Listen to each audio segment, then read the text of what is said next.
J'en ai marre de YouTube. J'aimerais bien vous parler un peu des modifications qu'il y a eu sur la plateforme dernièrement, de comment les règles ont changé pour les créateurs et de qu'est-ce que ça va impacter sur les prochaines vidéos et de comment vous allez pouvoir apprécier vos vidéos dans le futur. Je suis Guillaume Saez, je suis chercheur en mathématiques et aussi gérant de la chaîne Science Trash que j'ai fondée et je vais vous parler de tout ça dans cette vidéo. N'hésitez pas à laisser un petit like, à vous abonner et à laisser la petite cloche sur la chaîne et on va commencer tout de suite en vous parlant un peu des modifications qu'il y a eu sur la plateforme. En fait, depuis peu, on a remarqué que YouTube a énormément changé. Tout simplement, les règles sur la plateforme, ça a été avant des vidéos entre 10-20 minutes qui pouvaient être du contenu de tout type. Lorsqu'on regarde les débuts même de YouTube, c'était souvent des formats facecam avant que ça se professionnalise et qu'on passe sur plutôt du contenu de divertissement, d'expérience sociale ou même des vidéos de divertissement de tout type où les gens essayent, ils font des expériences de tout genre chez eux.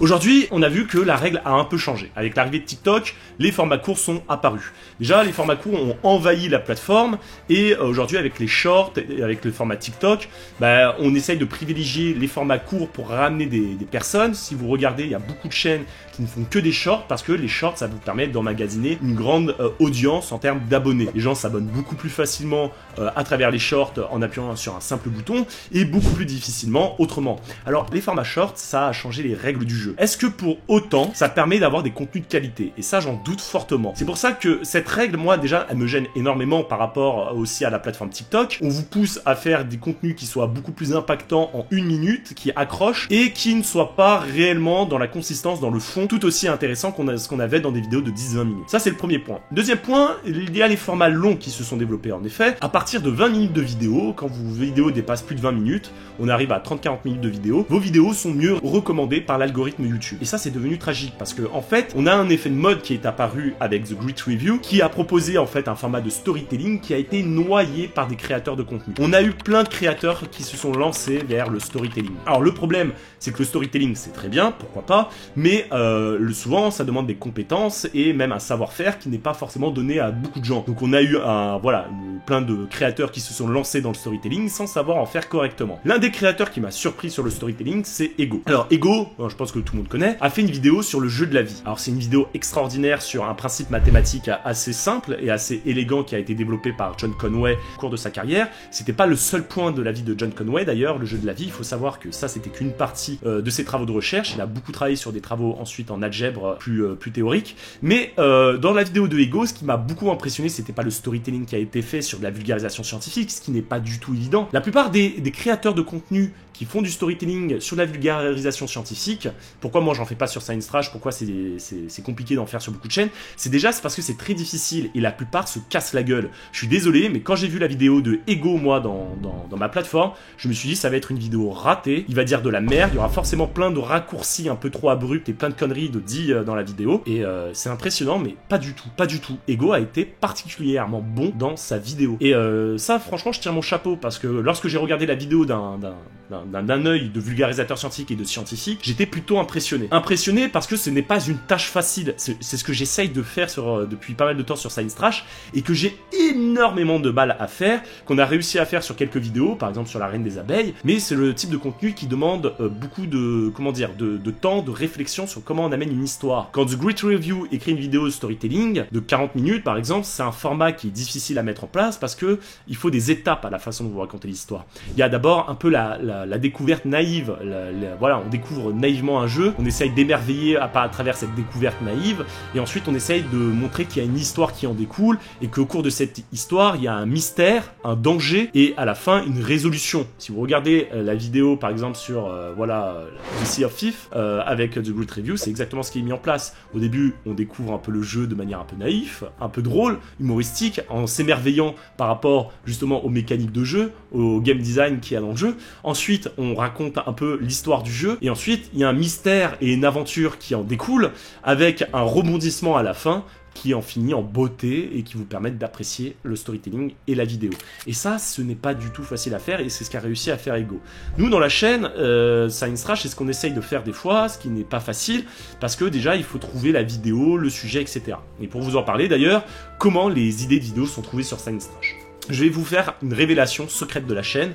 Les idées de vidéos sont retrouvées de manière un peu surprenante, à travers souvent des conférences auxquelles j'assiste, à travers des idées quand je discute avec des collègues, et je vais vous révéler par exemple ici quelques vidéos où les idées me sont apparues en cours d'échange. Par exemple, vous avez laissé des commentaires sur pas mal de vidéos en parlant de la fusion nucléaire, et je me suis toujours dit, mais comment mettre en avant la fusion nucléaire dans une vidéo? Et pour ça, c'est très simple, j'ai discuté avec des élèves lorsque j'ai organisé une Summer School à Oxford, et ils m'ont dit, mais ce qui serait bien, c'est de réfléchir à comment peut-on créer un soleil. Et je me suis dit, c'est vrai, je me dis, mais c'est intelligent, les Chinois, ils ont essayé de créer un soleil artificiel, c'est un fact intéressant, on peut placer des facts à travers cet angle d'attaque sur la fusion nucléaire et faire une vidéo dessus. Et vous avez une vidéo sur comment peut-on créer un soleil. Et des idées de vidéos, on en a très simplement. Il suffit en fait de regarder tout autour de nous. Si vous regardez autour de vous, vous aurez des idées incroyables sur des choses assez simples. Vous pouvez avoir des idées, je sais pas, juste à travers la couleur d'un verre, je sais pas, voilà, hop, j'avais ce verre, voilà.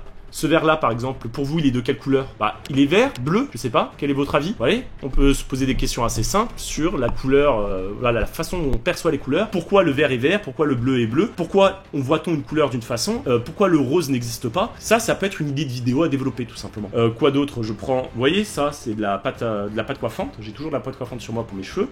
Mais comment ça fonctionne concrètement, ces objets de pâte coiffante? Réfléchir à comment parler de chimie de façon intéressante. Quoi, la colle? Comment fonctionne une colle? Voilà. On peut essayer de développer des sujets assez simples avec des choses qui vous entourent tout autour de vous. Moi, l'un des sujets que j'aimerais bien développer sur des choses qui m'entourent, par exemple, donc il y avait la couleur. J'ai vraiment une idée sur l'optique. Pourquoi voit-on les couleurs de telle ou telle façon? Je vous ai montré la colle, mais ça peut être une idée de vidéo. Comment pouvoir coller les choses, voilà. Comment créer la colle la plus forte au monde. On peut créer des vidéos sur absolument tout et n'importe quoi. La seule limite qu'il y a, c'est votre imagination. Et en fait, dans ce qu'on va faire dans la chaîne Sanistrage pour essayer d'innover, c'est essayer d'apporter des choses qui vont vous interpeller directement. Essayer d'attraper des choses qui vont vous dire « j'y aurais pas pensé ». C'est vrai que c'est intéressant et j'y aurais pas pensé. Et il y a des choses assez simples. Tout simplement, je suis malade. Je me suis dit pourquoi tombe-t-on malade? Et comment tombe-t-on malade, tu vois? C'est assez simple, c'est naïf, mais c'est des choses qu'on peut se poser. Pourquoi a-t-on des ongles? Pourquoi les bébés pleurent? Des choses, vous voyez, des questions naïves. La naïveté, c'est la plus belle chose que l'être humain a. Parce que la première chose que je considère en science, c'est qu'il faut toujours tout remettre en question et tout chercher à comprendre. C'est assez simple, lorsqu'on vous donne une vérité en politique, on a tendance à vite l'assimiler en disant « ah bah oui, c'est évident, c'est vrai ». Mais en fait, l'évidence n'est jamais réelle. Remettez tout en question, réfléchissez par vous-même, soyez méfiants, et vous allez voir, il y a plein d'idées qui peuvent vous apparaître comme ça. Et aujourd'hui, la plateforme YouTube nous met en difficulté à travers cet aspect d'innovation. Pourquoi? Parce qu'aujourd'hui, il faut innover sur le contenu, bien sûr, sur la façon dont on le présente, la façon dont on raconte, on storytell, mais aussi sur la forme, parce qu'aujourd'hui, les formats courts et longs se développent de plus en plus. Est-ce que la chaîne Sanistrage doit aller vers des formats plus longs, storyteller, avec des histoires? Si oui, comment? Est-ce qu'on doit faire des formats, du coup, en termes de vulgarisation, qui soient toujours aussi larges? Est-ce qu'on doit être plus spécialisé? C'est-à-dire vous parler de choses beaucoup plus, théoriques, sur l'aspect mathématique. Par exemple, sur une vidéo sur les fractales, vous expliquez comment fonctionne par exemple exactement la dimension de Minkowski, la dimension en boîte. C'est un peu compliqué, c'est technique. Est-ce que c'est intéressant pour vous? Vous voyez que tout ça, ça demande de la réflexion et ce n'est pas forcément évident à mettre en œuvre. C'est pour ça que l'évolution de la plateforme fait remettre en question pas mal d'aspects qu'on a actuellement, parce qu'il est de plus en plus difficile de créer de l'engagement, de faire en sorte que vous restez sur cette vidéo. Il faut interpeller, il faut choquer, il faut dire des choses clivantes des fois. Je suis désolé, mais de créateurs de contenu qui se sont axés dans plusieurs domaines, que ce soit le développement personnel, que ce soit la vulgarisation scientifique, le jeu vidéo, mais en prenant des extrêmes, c'est-à-dire en prenant des domaines où ils clivent. Parce que, en fait, quand vous êtes clivant, vous créez de l'engagement. C'est triste. Vous regardez des chaînes d'actualité aujourd'hui qui émergent, il y a beaucoup de chaînes d'actualité qui émergent et qui essayent en fait de faire des choses clivantes, des débats par exemple clivantes entre deux extrêmes. Et c'est ça qui aujourd'hui crée de l'engagement et je trouve ça triste parce que d'un côté ça crée un format long, clivant, qui engage, que les gens aiment, captent, voilà, ça captive, mais pour autant on oublie l'aspect de nuancer, l'aspect de remettre en question et de prendre son temps, justement pour construire les choses. Et c'est là-dessus que j'aimerais bien espérer que la plateforme évolue un peu plus, qu'on arrive à trouver un juste milieu dans tout ça, et que peut-être, ensemble, on ait un format qui convienne absolument à tout le monde. Voilà, c'était un peu ma vision sur l'évolution de la plateforme.